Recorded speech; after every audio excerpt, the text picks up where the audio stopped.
On 23rd July 2010, the world changed forever. And all it took was for one guy to post one idea on the internet, an idea that has since spread like wildfire and has been described as the most dangerous thought experiment of all time. Just like most wildfires, the inferno has devoured its way through multiple corners of the internet, infecting hundreds of thousands to even millions of peoples. It lives somewhere on the horizon of philosophical thought experiment and an urban legend, named after one of the most famous monsters in European folklore.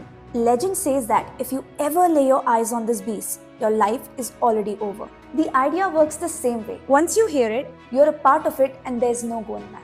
The people who really grasp the nature of this idea are in complete horror, with one of the most greatest artificial intelligence researchers of all time begging anyone who hears this idea to keep their mouths shut. But unfortunately for him, this idiot mouth is not going to be shut for today.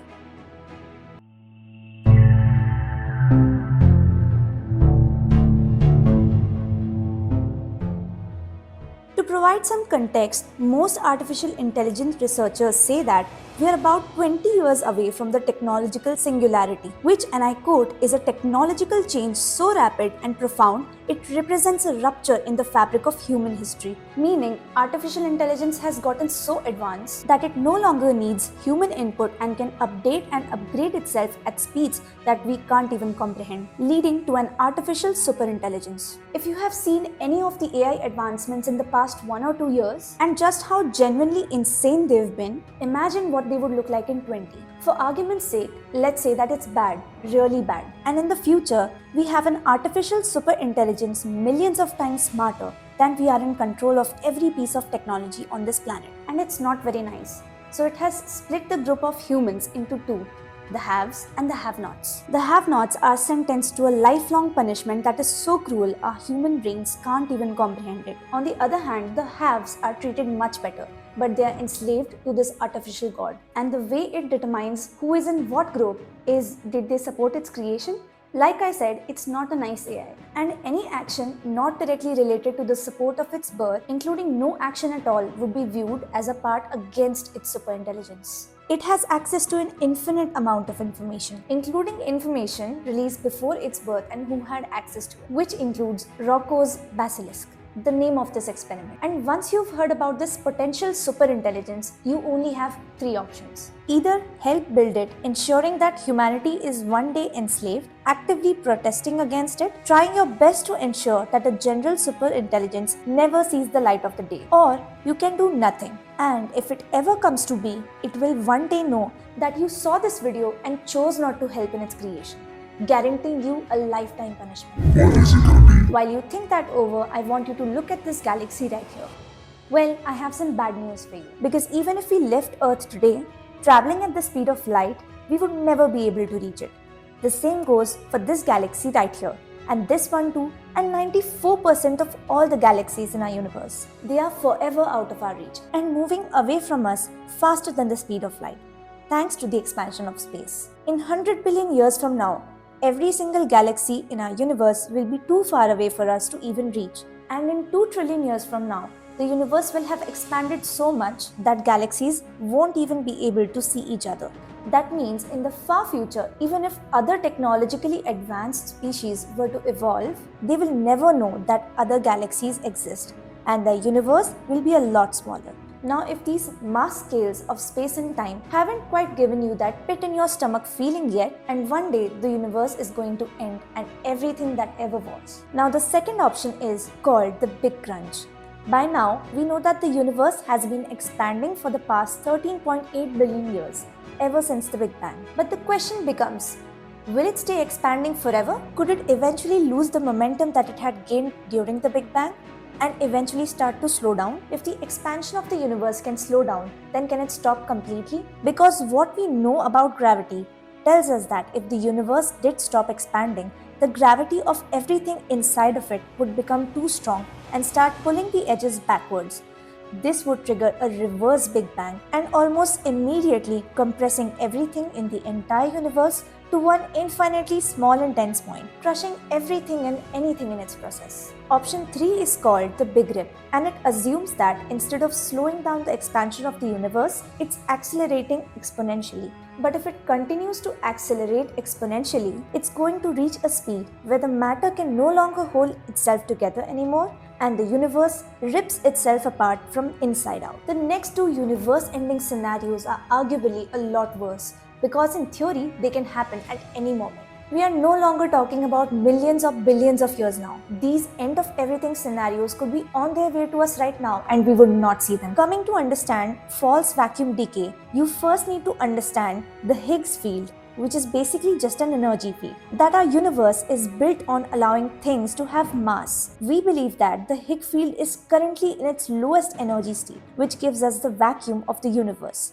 But if we were wrong and something were to push the Higgs field into an even lower state of energy, everything that we know about mass would completely change. And this change in the state of energy of the universe would start out like a tiny bubble of decay. And because this bubble of dead universe was moving towards us faster than the speed of light, we would never see it coming. Neutron stars are the second densest thing in the universe, only behind black holes. But I would argue that they are more scarier than the two we already know for sure. That when two neutron stars collide together, they release a massive explosion of electromagnetic radiation in the form of gamma ray bursts. These are called kilonova explosions, and they are so large that the cosmic rays they produce will vaporize any and all atmospheres within 36 light years of explosion. That is a blast zone of about 324 trillion kilometers or 200 trillion miles, and would vaporize anywhere between 12 to 100 star systems. We might find the most dangerous substance in their cores and the entire universe: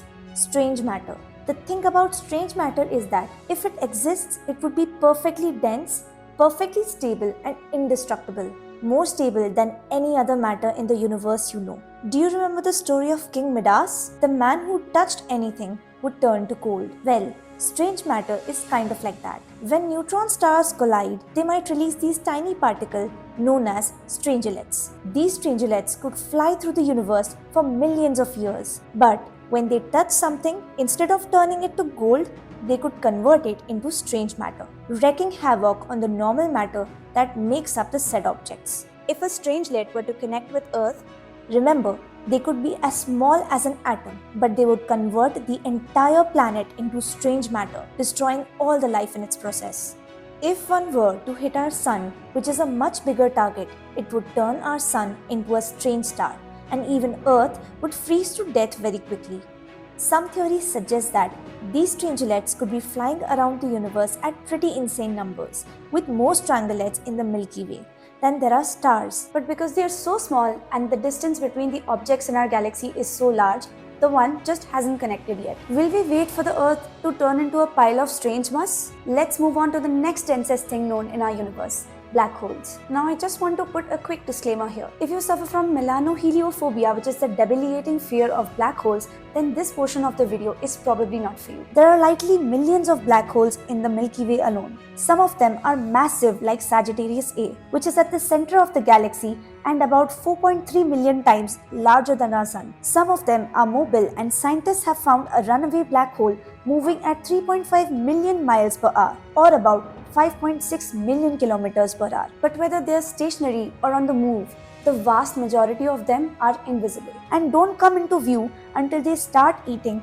some nearby space stuff or stars. It's probably unlikely but never impossible. An invisible black hole could be on our way to us right now and we wouldn't see it until we are being sucked inside it. I think this is another one of the reasons why people are scared of black holes. Other than the fact that they can completely distort space and times themselves, is that we don't really know that what happens inside of them. There's this common thought that if you were falling into a black hole, you would be spaghettified, which is only partially true because black holes have such a strong gravitational pull that they actually start to bend time itself. This is called time dilation. And as you are falling towards a black hole, time will start slowing down for you. So while seconds could be passing for you, hours and centuries would be passing for everyone else outside of it. Then, as you fall closer towards the event horizon, you're going to start seeing infinite copies of yourself everywhere because gravity isn't distorting time, it's also distorting light and space. So you will see yourself from the back, from the front, from the side and every angle around you. Once you pass through the event horizon, that is when everything starts to change. And it is at this point that no matter what you do, you are never getting out of it. But I do have some relatively good news.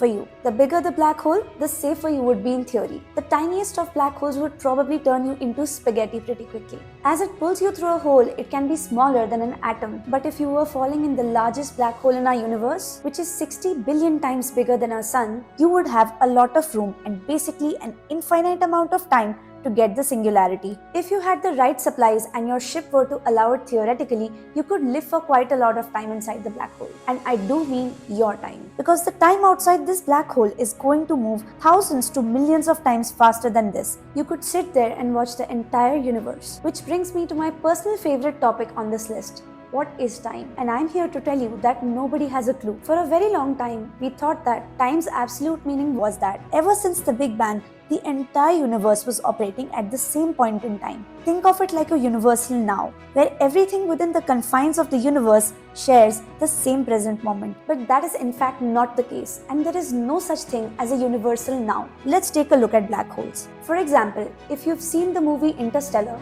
I'm sure you remember the scene from Miller's Planet, where because of its proximity to a black hole, 60 minutes on the planet is equivalent to 7 years back on Earth. My favorite thing about this is they actually did the math for it, and it checks out. For a person A, 60 minutes have passed, but for a person B, 3,679th 200 minutes have passed. So whose minutes were more real in time can also be affected by the speed, with one of the most famous examples being the twins. If you have a pair of twins that are both 20 years old and you sent out one of them to the Sirius star at 99% speed of the light and then back again upon their return, the twin who stayed on Earth would be 37 years old, and the twin who was traveling would be 22 years old. These two people were born on the exact same date, only minutes apart from each other. Now have an age gap of 15 years. This isn't the case of one twin aging faster. This is the case of two twins simultaneously moving through different time at different speeds. Theoretically, that means that you could be having two events happening at the same time in the universe for one person, and those two events will be separated by years for the other. Or in someone's time, person A could still be alive, but in someone else's time, person A could have passed away years ago. So, is the person A still alive or not? This is why you might hear people say that time is an illusion. Because while time is psychologically real, but it doesn't necessarily mean that it is fundamentally real. So let's take a look at the arrow of time, which is the way that we humans experience the passing of time from your birth to your death. For all we know that we are experiencing time might just be a way for our consciousness to process rhythmic phenomenon, heartbeats, planetary rotations and solar rotations, the swinging of pendulums, the ticking of clocks. Every single moment that you have ever lived and every single moment that you will live could all be happening right now. And the only way for your consciousness to process all of it is to move through it, one beat at a time. Which brings us to the block universe, where you have to imagine the universe shaped like a 4-dimensional cube with 3 dimensions of space, one complete dimension of time. You have the Big Bang at one end of the cube and the end of the universe at the other. And every single event that happens in between all exists within the cube. Just like how you could find a coordinate in space on this cube, you could also find a coordinate in time. If the universe formed one complete entity right from the moment of the Big Bang, then your life, your birth, your death, and this moment right here has existed and will continue to exist forever. But if that's the case, then the only reason we experience time the way that we do is nothing more than the second law of thermodynamics, that all the things must move towards disorder. This is why an egg can never be uncracked, or toast can never be unburned, or a leaf can never fall back up to a tree. It's not that the time is passing, because time doesn't pass. It is already complete. But for the conscious brain can only process the universe in the same direction as a disorder. This too has some pretty large implications to it, because one of the fundamental beliefs that we humans have about ourselves is the power of free will. And living inside of a universe where everything that will ever happen has already happened kind of contradicts the point Sal Malinsky, a professor who spent his entire life studying the notion of free will, put out a disclosure on psychologically vulnerable people saying that they should probably skip this discussion entirely. So if that's you, I would give you the same warning, because, and I quote, at the deepest level, if people really understood what's going on, and I don't think I fully internalized the implications myself, even after all these years, it's too frightening and difficult. Think about it like this, whether time is fixed or not. One of the fundamental laws of our universe is the law of cause and effect. For there to be any cause, there first has to be an effect, or every action has a corresponding consequence. Anything that has ever happened in the universe was caused by something that had happened before it, and the thing must have been caused by something else. Before I take this coffee, for example, for me to even be able to drink this right now, first I had to brew it. I was only able to brew it because I had the coffee beans and a machine for me to have those beans. I had to have gotten them from the store. For them to be in the store, someone had packaged them. Before that, someone had to grow them. Before that, someone had to plant them along. But before that, someone had to discover coffee in the first place in Ethiopia. In the year 1800 AD, long before that Homo sapiens had evolved in the first place on a planet that had been born 4 billion years prior. The chain of events that led me to having this cup of coffee goes all the way back to the very start of time. And actually, every single thing that happens today is a part of a long, unbroken chain of events that led way back at the very first thing that ever happened at the Big Bang. And since that moment when the very first thing happened, there has been a corresponding event that happened after it. Some of these were universal events, some of them were cosmic, some of them were physiological events, as well as neurological and psychological ones. To put this in another way, you're feeling hungry and you're walking into the kitchen and you see a fruit ball with a banana and an apple. Now you have 3 options: to eat either one of them, to eat both of them, or to eat none of them. This is the concept of free will. And I know it might not feel that way when making a decision as small as this, but every single thing that has ever happened in our universe has led up to you making this decision.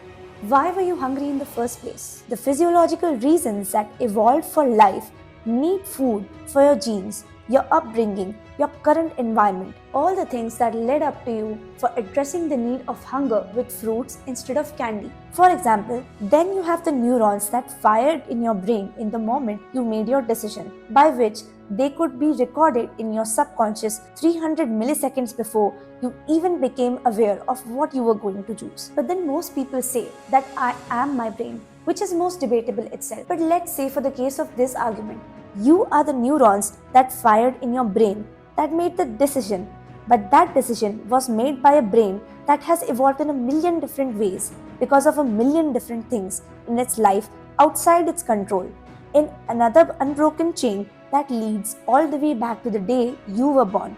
And that only happened because your parents had met in another chain leading back to that day. They were both born backwards and backwards until the start of everything. The illusion of free will is the choice between the banana and the apple. But the real choice, the one where you have complete control, would be outside of that chain. To be fully in control of any decision, you would have to be in control of the entire universe. But once again, if time is fixed, you're always going to make that choice anyway.